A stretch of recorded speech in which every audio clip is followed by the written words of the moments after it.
Okay. Hi, everyone. Thank you so much for being with us today. This is our spring quarter tri-campus event, and this is the gardening edition. So thank you all who tuned in today. We're really excited to have you. Just a few logistical things before I go ahead and introduce our speakers. We'll have a Q&A period at the end. So if you have a question, please feel free to type it in the chat, and then we'll have a kind of a moderated discussion after. If you feel like you want to participate by going on video and unmuting, you can do that too. So whatever you're comfortable with. And let's see, we will start with Perry. Perry, before becoming a farmer, Perry earned an MS in Natural Resource Management and a second graduate degree with the goal of becoming a farm educator to connect urban populations to the food system. In 2018, she joined the University of Washington as the UW farm manager for the Seattle campus. We'll also be hearing from Brian Baird. Brian is a gardener at UW Bothell and Cascadia College. He studied botany at the Evergreen State College and has experience in landscaping, agriculture, and with nurseries. And then Meg McCann from UW Tacoma is the Giving Garden coordinator there. And has been gardening in her own backyard for years. She's a junior majoring in environmental science with a focus in conservation biology and ecology. So huge thank you to our speakers for being with us today. And we will let Perry kick it off. All right. So as a farmer, I'm not a gardener. I'm not the greatest at sharing screens. So right now I'm struggling with finding my PowerPoint presentation. But just so you all know, I got involved with farming and gardening in 1990 with a backyard garden. So it all started just with my interest in gardening for myself as an individual at my house. So it didn't. I didn't go to school for agriculture. I'm self-taught. Because when I got involved in it, it was in the late 80s, early 90s. And organic agriculture was really more of a, recycling and gardening for yourself. So that was just a basic interest. And then I ended up becoming a farmer, getting internships and becoming a farmer for myself. And eventually got a master's in natural resource management and public administration, which isn't really farming again, but it's the conservation of natural resources. And then came to start my own farm with just raw acreage and had that for 17 years. And I had a dairy and grew crops and had 63 acres, and then climate change hit and whatnot. But fast forward to 2012, and came to Seattle to go back to school again. One of the biggest reasons I had to sell my farm was climate change and how it's affected the weather on the East Coast and the recession. So then I started to think, okay, if our population is increasingly urban, so right now 80% is in an urban center. And then in the US, by 2050, 60% will actually live within the boundaries of a city. This is some of the data that I'm seeing. So about 7 years ago, I started to say, wow, if that's where we're headed, we're gonna have real impact and expose and create awareness to the food system. So I decided to move to an urban center. And I chose the Pacific Northwest because it's just a beautiful area. There's a lot of beautiful areas, but Seattle and how fast it was growing, and the university is quite a large university, so I thought that there could be some real impact there.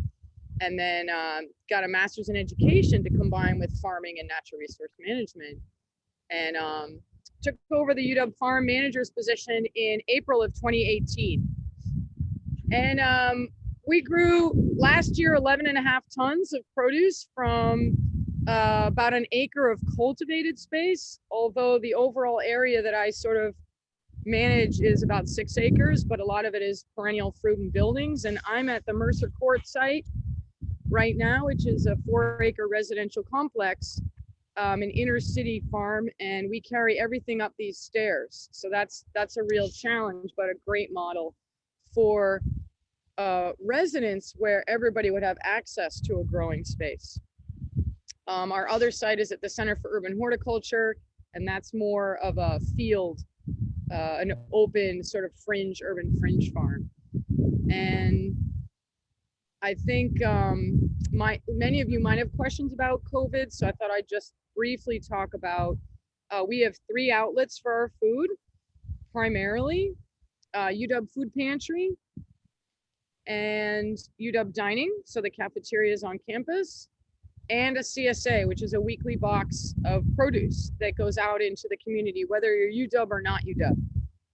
That's about equally divided amongst students, faculty, staff, alumni, and just community members. And then an emerging program at the UW Farm is we've set aside a plot beginning in 2018 for First Nations students to have a space to grow indigenous crops.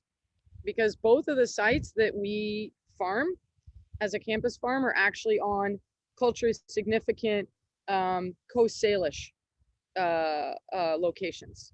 So especially the Center for Urban Horticulture, there were 5 longhouses there in the 1850s. So it's kind of recognizing that history. And I think I'm going to close it up there. I did not access my PowerPoint or my slides. Feel free to get on Facebook or Instagram or Twitter to see a lot of photos of the farm. And I think I'm going to toss it off to the next campus. Well, I guess I'll start then. Hi, everybody. Thanks for coming. And thanks for that, Perry. Pretty cool stuff. Sounds like you're doing there. So yeah, I'm Brian. I'm a gardener at the UW Bothell and Cascadia colleges. And I guess just a little bit about how I started. I didn't really get into plants and gardening until I went to college and started learning about food systems, agriculture, various injustices, and kind of really revved up my idealism. And my outlet that I found through that was through plants. Specifically, I'm drawn towards medicinal and edible plants, and I feel like I was pretty lucky because Evergreen College has an organic farm. So I was able to spend a year working and studying and learning kind of the mechanics of food production, and from the whole way through, from the seed to the planting to the harvest to the selling, even to the community potlucks with all the great produce you've made. So that's kind of my origin in getting into the plant world. And since then, since graduating college, I decided I needed to get more real world experience and, kind of figure out how can I make money doing something I love? So I've played in the retail nursery market, done landscaping, I've worked on some farms, and now I am a gardener at the college, and it's pretty awesome. So a little bit about what we have going at my work site. We have we call it a farm. It's nothing like the scale of Perry's. Hopefully that's just for now. We've got a number of raised beds, and we produce a mixture of, a bunch of different vegetables, some of which are earmarked for donation at our at Cascadia's food pantry. And a bunch of it is just open to public foraging. I really enjoy, I'm out there weeding and I see students, the neighbors, just members of community, just down there walking around, trying different stuff. And kind of that's what I really like to see in this space, is people interacting with plants, trying food, get to talk to them about it. And it also provides a good space for student participation. And like me, I found my passion through school, and getting my hands dirty and actually getting out there and learning a real skill. And so I think that is just really a great thing to have. Let's see, what else? So on the farm, we also have a young orchard we put in. They're growing up, got a few years till they'll produce anything. Another, I guess, sustainable aspect we have is some composting. So we've got a number of compost piles that we're able to recycle most of our herbaceous waste and everything except the really bad weeds and really woody materials. We can reincorporate that back into the gardens. See, another really cool thing that we have at this site is the food forest.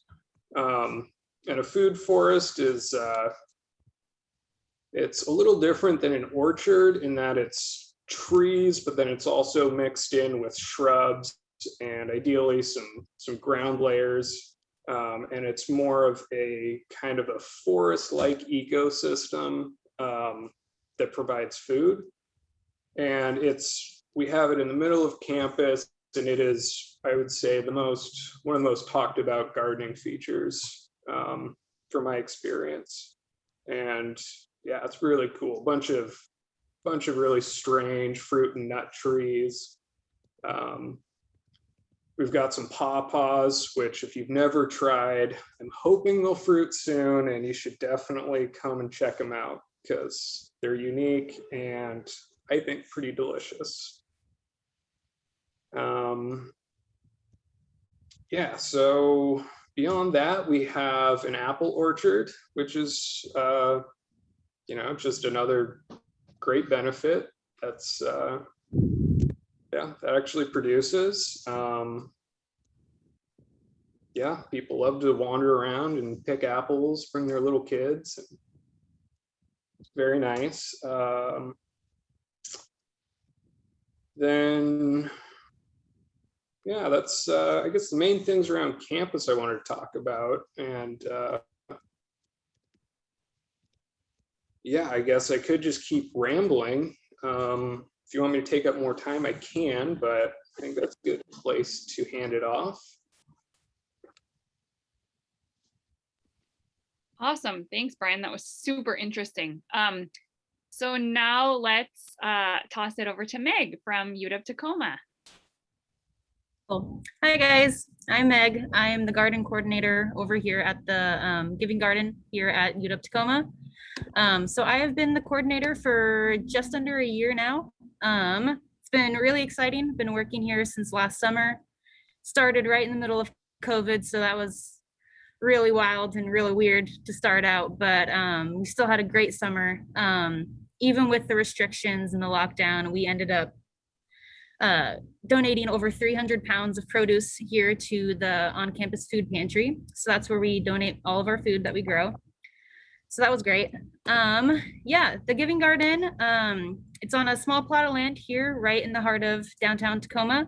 We have about 51 raised beds. I think approximately 16 fruit trees. So that ranges from like plums, apricots, Asian pears. We have a couple olive trees, a couple fig trees. The Asian pears are absolutely phenomenal. We donated over 100 pounds of those just last year to a local business. and they actually created like this really cool like potent, like you can like mix into drinks and like have like little tonics, and they sold it at the farmers market, and it was great. But yeah, so yeah, the Giving Garden's great. I love it. I made a teeny tiny little presentation that I thought I could share. I will try to do that now, if I can. Okay. Cool. So, if it lets me do it, maybe it doesn't. There it goes. Cool. All right, so here's a little nice photo of our, well, maybe not. You know, it's just gonna stay there. I'm just gonna make it way easier. Nobody likes technology anymore. Cool, so University of Washington, Tacoma Giving Garden. I'm the coordinator. So I thought I would just share like my top 3 gardening tips. I feel like they're essential to anything really. I started gardening in my own backyard with like 2 raised beds, which quickly grew to this year 16 raised beds. So I just blew it out of the park. I got obsessed with gardening. It's one of the most fulfilling things I think you can really do, is just grow your own food, be proud of what you did, eat it, pickle it, you know, cook it, everything. It's great. So first top tip, good drainage, I think is so important to have great soil, to have a good soil system, to make sure that like if you're growing in pots, you got holes at the bottom. Don't let your plants sit in water. It's not going to be good. Number 2, nutrients. If it goes to the next photo, there it is. A good fertilizer really never hurt anybody. I feel it's so easy to go through the whole year without remembering to fertilize your plants. And like, there's only so many nutrients that they can extract from the soil that they're sitting in. So giving them a little boost here and there is just gonna like ensure that they grow beautifully and fast and grow to fruition, and you get those beautiful things that you want, you know? Some good fertilizers that I like to use include like worm castings, which are super cheap. That's just worm poop. Bone or fish meal, chicken or cow manure, if you feel like getting real stinky, or just kelp fertilizer, which you can kind of just like mix into water and sprinkle into the soil. It's great. Number 3, once it goes, there it goes, pruning. So I have been so afraid of pruning for the longest time, and I've been trying real hard to cut that back because pruning is so essential. This is really important, especially in plants when you're growing like tomatoes, when they have those little suckers that grow in between the little, like between the 2 branches. Pull those off. You don't want them sucking the life out of those plants. Grow the strong, hard stems, grow good roots, you know? So I think pruning is so important, especially like with fruit trees.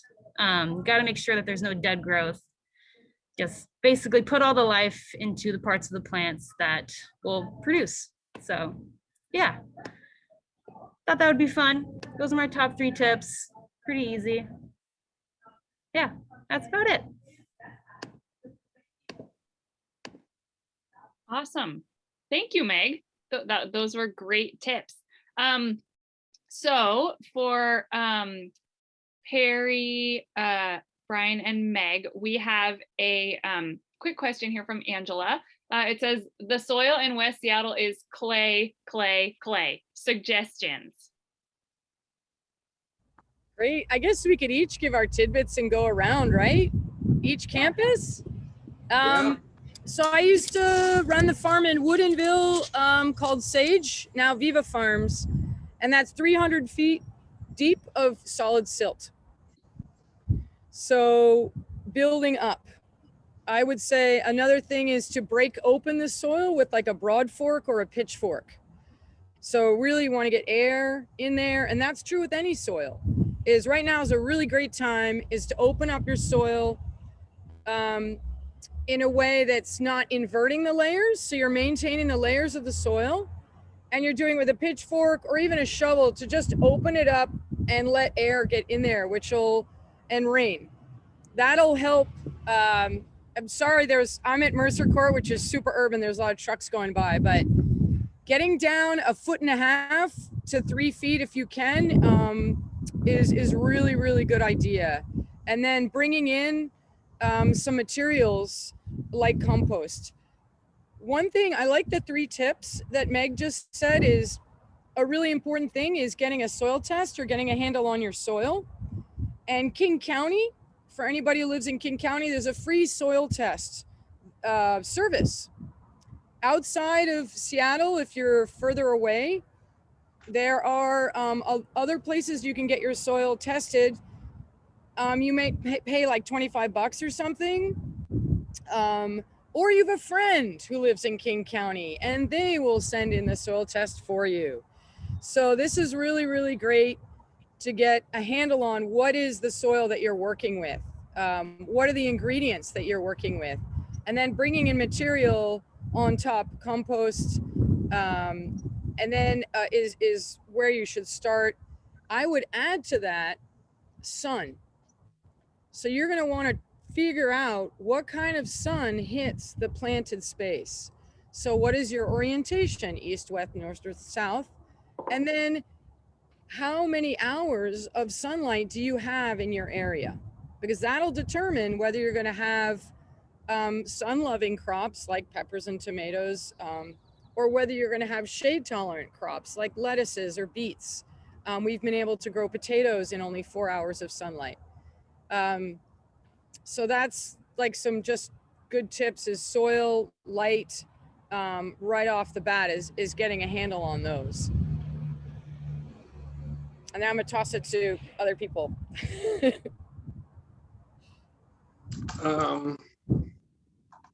All right, so clay soils. Fortunately, I have not had to deal with that myself. What I would do though is you could either build a raised bed and bring in your own soil and just kind of don't even deal with that, with your starting clay soil, which is going to be tough. Otherwise, you could take a longer term approach and try and actually improve the soil quality, which with clay, what I would do is pretty much incorporate as much organic matter as you can. Organic matters like compost, wood chips, just anything that'll biodegrade over time, and work that into the soil, and it'll help give it a little more, just more air. It's, one of the things you can do with clay soil. And just, I guess another one is, and this goes for, no matter where you're growing, is try and choose the right plant for the right place. Some things will do better in sandy soils, some things do better in clay soils.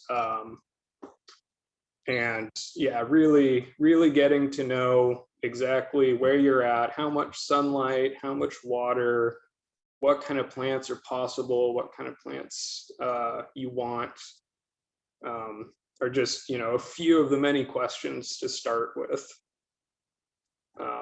So that's what I would do with clay soil.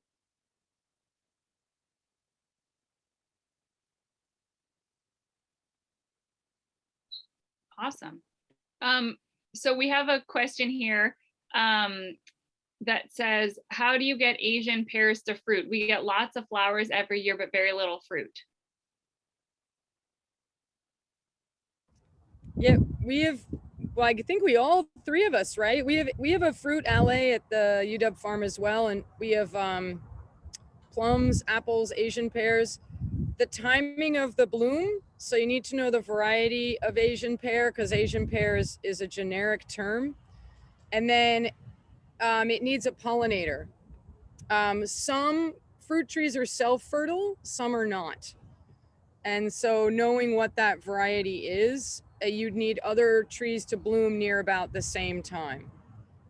So you kind of have to do a little research onto what type of Asian pear, but there are some apple trees, and there's other fruiting trees, other pear trees that might be blooming at the same time, where the bee could go back and forth amongst the pears. So I think you're going to need a little more research in the Asian pear. The other thing is, when I used to work at a greenhouse and nursery, if you already have a number of Asian pears, is to stress the plant. So going around the perimeter, depends on how big the tree is, but we used to drive a shovel in around the underneath the drip edge of a tree, because trees will produce a lot of fruit sometimes under stress. So if the fruit tree is really happy, it actually will produce less fruit than one that is in a mildly stressful environment. And how about Meg and Brian? Yeah, I mean, what you said makes total sense. Like if a plant goes into stress, they're like, oh, I gotta reproduce. So that means they're gonna drop, fruit and seeds. So that could be a good quick way to probably boost your production as far as like fruit trees grow. But yeah, same thing with, knowing whether or not, say you had like a male or female plant. I know I made that mistake with buying a kiwi plant. I bought a male and I didn't buy a female, and I got no kiwi. So yeah, just kind of doing your research, knowing which varieties you're buying, knowing whether or not you need, male and female plants, or whether or not they're self like pollinating or, fertilizing. So yeah, really important things. And if sorry to butt in, but if you don't know if it's male or female and you don't know the variety of Asian pear, go buy a male and a female. And then plant them 10 feet, or I don't know how big this tree is, but then you'll have what's necessary. You'll have a mini trifecta orchard. Yeah, I don't think Asian pears are male and female separate trees. You guys covered it pretty well. I'd say also sometimes they're just too young. They can flower, but they won't produce fruit, and a lot of times just patience. Awesome. So how can you tell if soil is moist enough and have a good amount of nutrients for the plants, water consumption for the plants, etc.?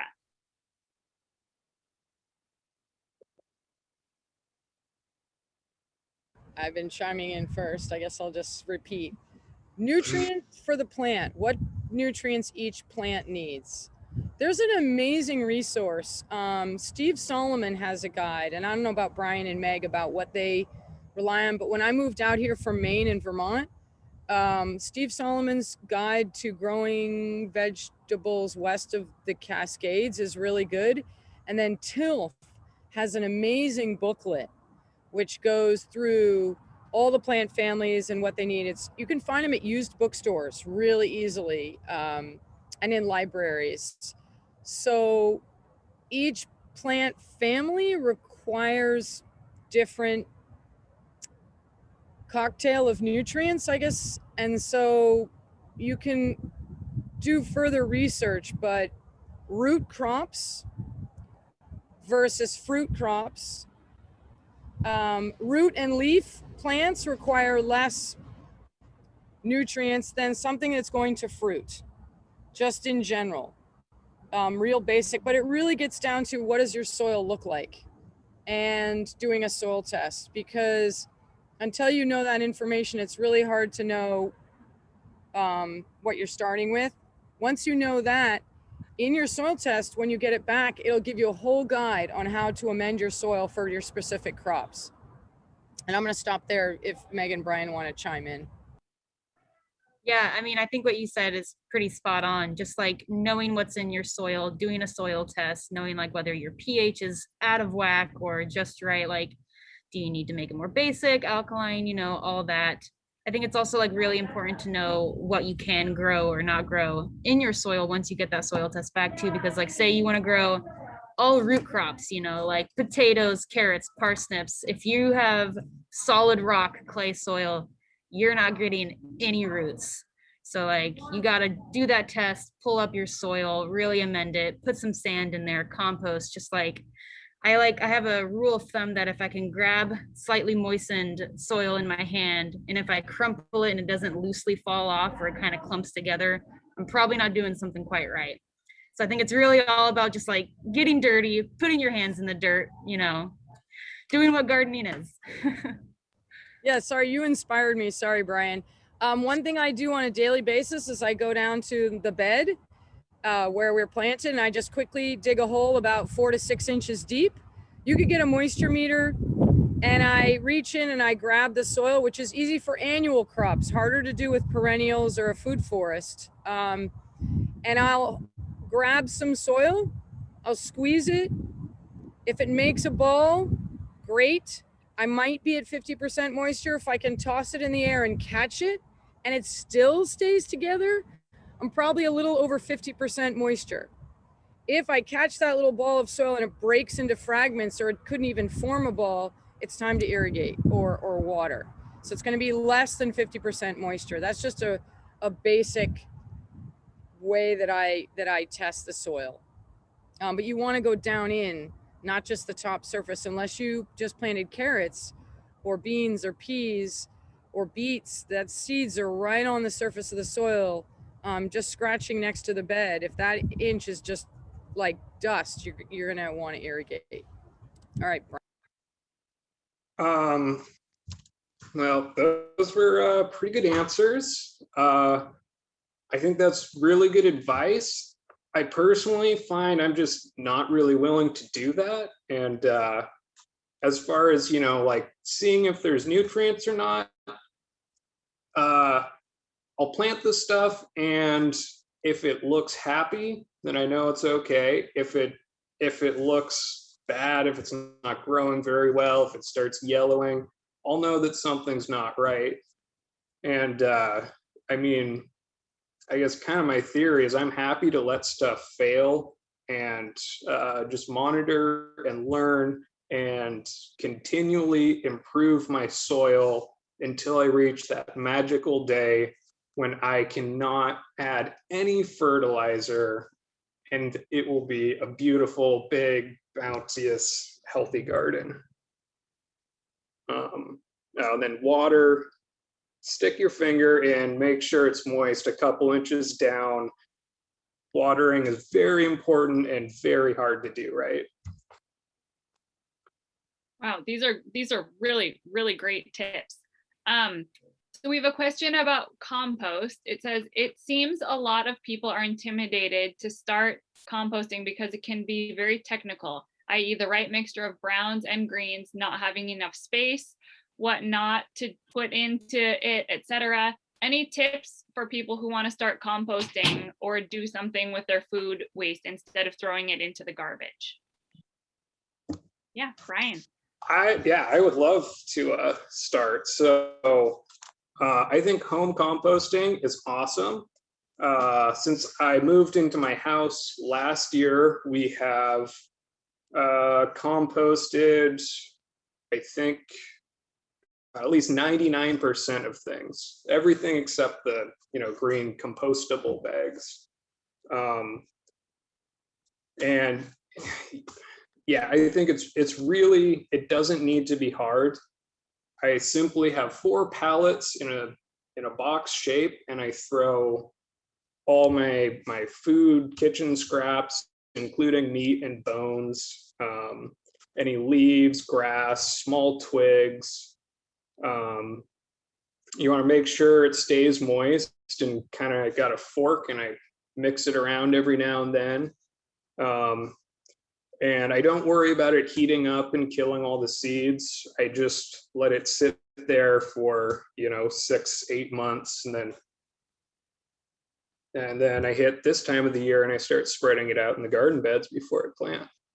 So it's really easy and great nutrient cycling, and everyone should do it.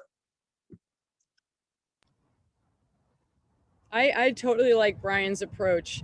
There's a great resource. I used to teach composting workshops way back in the day. And there's a book called Let It Rot. There's nothing we can do about rotting. I mean, it's going to happen if you do nothing and walk away. It'll still eventually break down. So be aware that if you're really in an urban environment, the meat and bones and cheese, things like that, we can put that in municipal compost. You just want to be aware of, you might attract rats and things. If you're in a rural area, it's a carnivorous, rats will eat you don't want to really attract those, but outside of the city, if you have the space, I love the 4 pallet. We have the 4 pallets at the UW farm. And that book, Let It Rot, I still go back to that book all the time. It's probably one of the most basic pieces of information that I ever have come across in my years as a farmer. So yeah, and also compost can be used like a mulch. So think of it as like, it's still going to probably keep breaking down even when you lay it out, and it's going to really add a lot of moisture to your planted area, and especially on perennial crops like fruit trees and raspberries and blueberry bushes. Sorry about the noise. So if you're really unsure, just let it rot longer.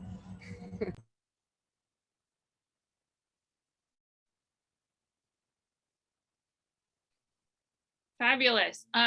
So we have another question here about what tips you guys have for keeping crops safe from bunny rabbits, because you know, they like to mow down gardens.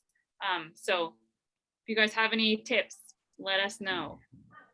I deal with so many squirrels, so many possums, like the whole urban lot of little critters in my garden that are constantly digging up, you know, my garlic, everything. And the easiest thing that I've found to do is just like build a couple mini little hoop tunnels. If you have like a raised bed, buy some PVC pipe, cut it down to size, kind of shove it in there, make a little hoop over your raised bed, and buy some bird netting and just wrap it in bird netting. That way, like, you can still access it. It's still getting all the sunlight. You can still get all the water. And like, they're not really going to try to chew through that. Birds will try to like flutter in, but they'll get stuck and then they'll just go away. I think that's one of like the easiest, cheapest, most effective things that you can do. And then it just kind of looks cute. It looks like you got a little farm. And then, I mean, if you also have too much rain or it starts like snowing all of a sudden, who knows, the weather here is wild, then you can buy, you know, some little polycloth, cover it with that, and then you still can utilize those PVC pipe hoops. I mean, and they'll last forever. So I think it's one of the easiest, cheapest ways you can do it.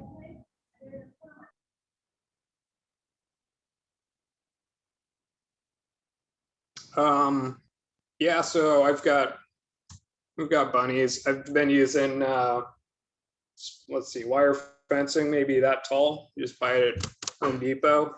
Seems to work fine for the bunnies. Deer are another problem, and hopefully you don't have to deal with those.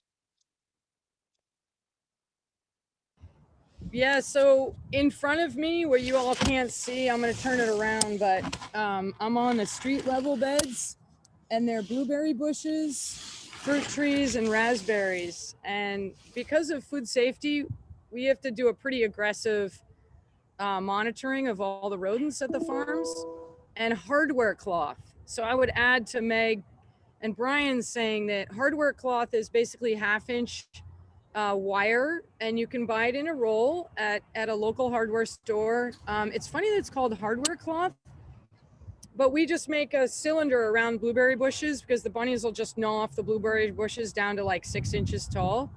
So hardware cloth can be added to the raised bed that we talked about by staple gunning it all the way around. You only need it about 2 or 3 feet high, so you can throw your leg over the top.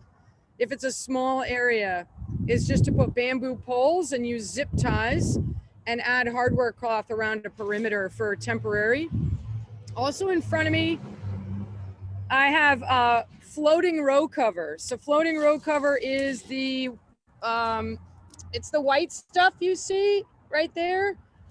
Floating row cover is temporary. It'll last for a few months until the plants get really mature. We find that when the kale gets really tall, the rabbits don't really bother it, but right off the bat, they do. So floating row cover is a transparent fabric that lets in 75 to 85, 90% of the sun and rain, but you can cloak it over something for a while, actually, and the plants can still grow underneath. The other thing is, if you happen to be, and I used to work at Evergreen State College, if you're dealing with deer, we pie plates, so aluminum pie plates strung from trees flash a lot of light, and that can temporarily help. And then we also use at the UW farm solar powered electric fence for the rabbits because they're that bad around the beans. So it really depends on how large a scale of farm you have. One thing about the fence is if you're really gonna purchase or invest in it, is you need to bury the fence below the soil level if you have a lot of rabbit or rodent pressure, about 6 inches or so below the soil level. So 3 foot high is pretty good, because once you bury it, you've got 2.5 feet above the soil surface. If you can bury it, make a little trench around, or your raised bed, you can just slap it to the upper tiers of your raised bed. That's a pretty key thing, because when I got here, there was fence around, but the rabbits were just going right underneath the fence. So I hope those options, you guys have access to like those materials and whatnot. Awesome. So here's another really good question. What would you recommend for first-time vegetable gardeners? Tips for what to start with, and tips on creating raised beds and whatnot. Grow only what you're actually going to eat. I have time and time again gotten so excited about, like, I need to grow this variety and that tomato and this and that, and then it's like it's too much food. There's only so much you can do with it. Like, spend your time and dedicate the love into plants that you will actually grow and actually end up eating. I think that's like one of the main things I keep having to tell myself every season. Is just like, don't overdo it. Just don't. Like, take your time, be patient, dedicate the love and attentiveness to the things that you will actually, utilize. Also, grow some like easy ones to start out with. Do lettuce. Lettuce is so easy. It grows so fast, and it like constantly produces. You can have lettuce for the whole entire, like, from spring to fall. Lettuce is really easy. I find that cucumbers are surprisingly very easy. I have always just loved growing them, and they fruit like crazy. And then you just have pickles, like so many pickles. But yeah, I'll let you guys chime in too.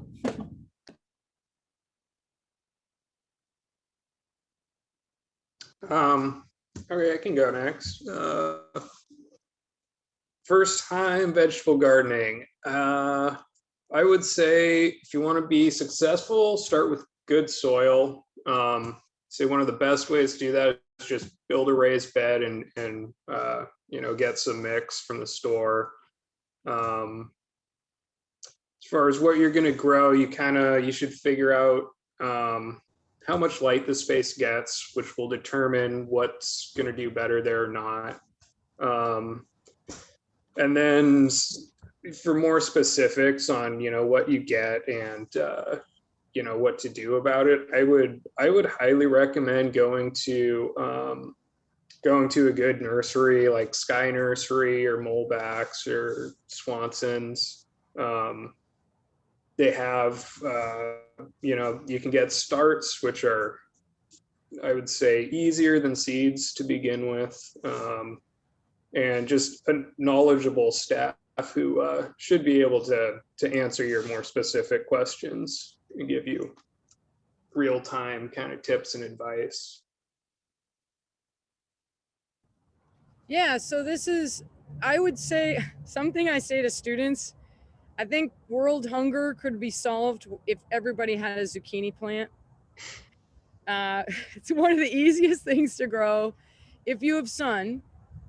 A lot of it, I'm going to echo what Meg and Brian said, is sun is going to be one of those determining factors. And some of the easiest things to grow right now would be like radishes, but only if you want to eat them. Peas, we're on the tail end of peas. It's going to get to be a little hot. They don't really like the hot weather. Tomato plants, I would say definitely. There's some plant sales coming up all over the place. Like Tilth has a really large edible plant sale. The PCC stores, they source from Do Ranch. So these are certified organic. I caution you to buy from a big box store, because often those are treated with nicotinoids, and you can go down a rabbit hole on that one. But be wary of plants that are shipped in from out of state. They bring disease and pests with them. So really looking around in your community about where you can buy starts for the really the heat loving crops. So like tomatoes, I recommend starts because we have just a short growing season. Peppers also would be one of those. Eggplant would be one of those, all requiring a lot of sun and a lot of heat. But back to the zucchini bit, I would say also cucumbers can be pretty easy. Unless you have a lot of slugs, they'll tear up the leaves right off the bat. But if you have full sun all the time, you probably won't run into the slugs. Carrots, the Apiaceae family, parsnips, they're going to be harder.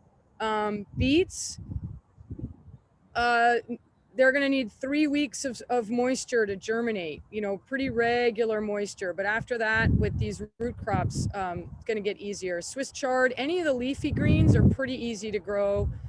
But if you're starting from seed, they need a lot of sunlight at the seed stage. So you're not burying those seeds. Once again, I'll go back to the Tilth book, Growing Vegetables in the Maritime Pacific Northwest, and then Steve Solomon's book. Those are really, really great resources. And I think for me, the one thing that I really, really like growing are these perennial fruits. If you happen to be in a place where you can be there year after year, asparagus, ordering crowns, it's already ready to go. A little fruit tree, some raspberry canes, blueberry bushes, those are awesome. If you're stuck in a balcony, an apartment complex, container gardening is really easy. Is just finding, you know, a 5-gallon bucket with drainage holes in the bottom of it. You could put 1 zucchini plant in that. So if you're in a real apartment complex and you're confined, also a cherry tomato plant could go along the railing of your balcony. So you could erect a trellis for cucumbers at the bottom of it if you're in a really tight space. So going vertical is also really, really great. Potatoes, really easy to grow. How do you plant a potato? You put it in the ground. If you ignore it, it will grow. If you've seen a drawer in your cupboard with a potato growing what look like antlers, then that's a potato growing without any soil, without any water. Onions, amazingly easy. Garlic, that would be in the fall. But onions, once again, they sprout in your drawer. So starting onions from seed or buying onion sets. So you can buy started sets. So Snohomish Co-op, a lot of the farm and garden stores will sell sets, which is a sort of started plant. You can just put it in the ground. You can also buy onions from the store and just put them in the ground, see what happens. I'm going to sign off because I could go on and on about like how lucky we are to have 12 to 16 hours of daylight during our growing season, which is amazing. So we're starting all our squash right now, like pumpkins and delicata and zucchini neck and patty pans. So the seed is big. It's great with kids, really easy. Put it in a container or raised bed or in the field and water it, and can't go wrong. Awesome. That was great. There's so many. I had no idea. Any tips or comments on different bees and their benefits to your yard and garden?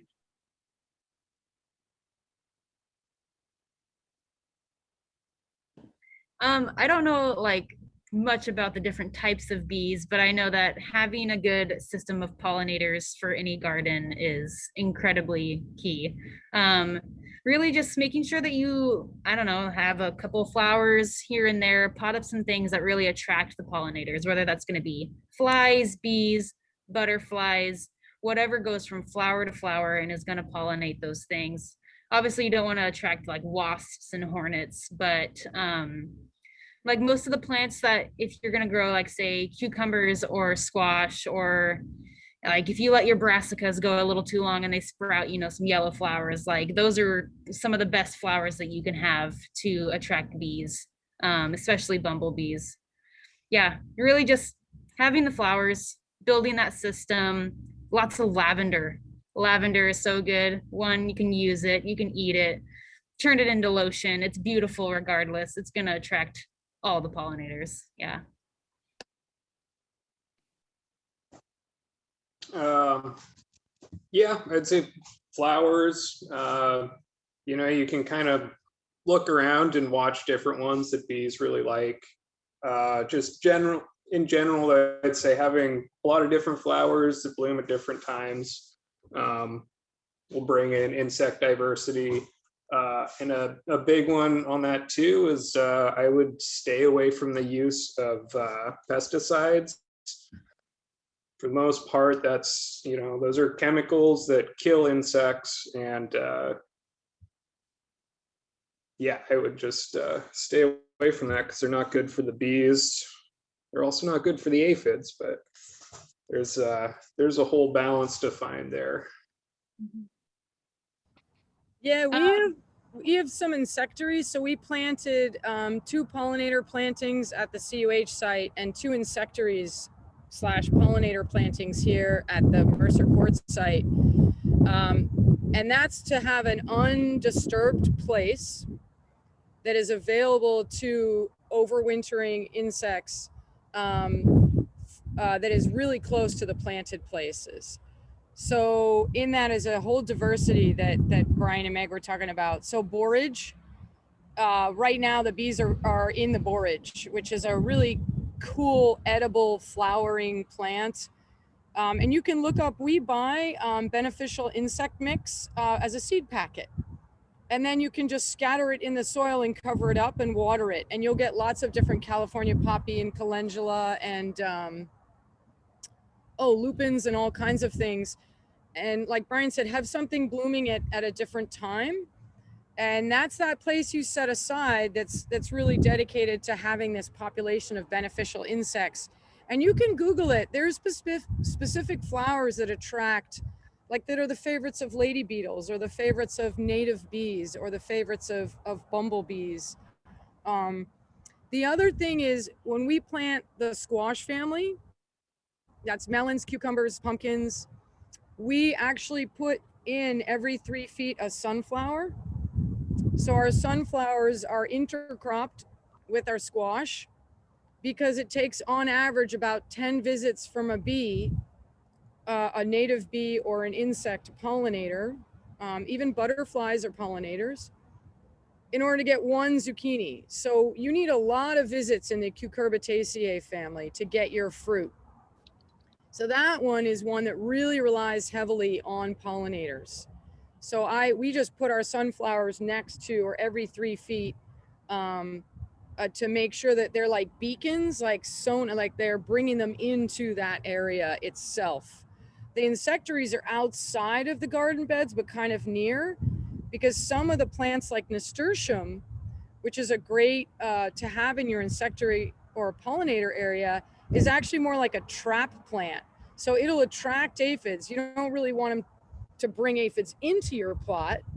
You want them, or your bed, you want them near there. So it's kind of like pulling them out of your garden bed into this insectary pollinator area. So look and see if it's a trap plant. Look and see if it attracts pollinators. And then planting them strategically. Lettuce doesn't have fruit, but it might have whitefly or aphids or things attacking it. So really looking at what are the common pests of the particular plants you want to grow. And intercropping is really good as well. But back to the bees, there's a free mason bee distribution in my area. It's free rent mason bees, and mason bees are great as pollinators. They might not have the honey for you, but they're wonderful, and you can rent them for the season and have them on your to help with your garden. Very cool. Rent a bee. I like it. That's awesome. So probably our last question here. We're wondering, what is the best way to find out what native plants I can plant in my yard to help the ecosystem around me?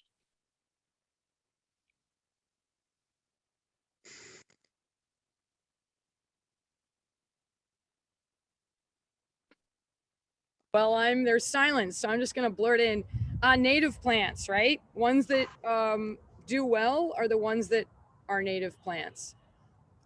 There you can have a lot of berry choices if you also want it to be edible. and they support a lot of ecosystem services. So hummingbirds, there's a hummingbird variety that doesn't migrate. So if you want to support insects and wildlife in the winter, you can have winter flowering plants like witch hazel. Not really one you eat, but it will help that population through the winter. So really looking at and targeting what specific ecosystem services you want to support. Some plants are really drought tolerant that are also native to the Pacific Northwest. So if you're thinking like reducing water, you might want to research those. Asparagus is drought tolerant. Prickly pear is drought tolerant. So if you want to go in that vein versus looking at wildlife support, the birds. And then native bee support, a lot of bees, native bees overwinter in the soil. So having an area that's undisturbed would be really good. Not really planting anything, but maybe a perennial area that is open areas for them. Water, having a water element like a bird bath can sometimes be beneficial. That's another thing that you can do if we're headed into drier and drier summers. And I think I'm going to stop and let Brian and Meg contribute.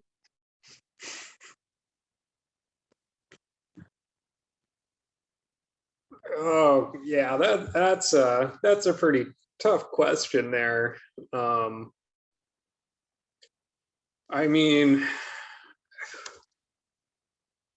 I guess just I would say in general, the more plants, the more diversity you have, the more wildlife, the more insect life, bacterial life. I think it's also important to have it. I mean, have an undisturbed area. You know, because I pruned a dogwood this year, and I feel kind of bad because there were these little birds that wanted to make their nest in there, and now it's way too open for them. But I would say, yeah, for the most part, just, you know, choose the right plants for your location. If you live in a swamp, go more with the willows and wet leaven plants. If you live up on a hill, I'll go with whatever likes it up there. I would say maybe look at the parks around you for just an idea of different kinds of plants that should do well in the area.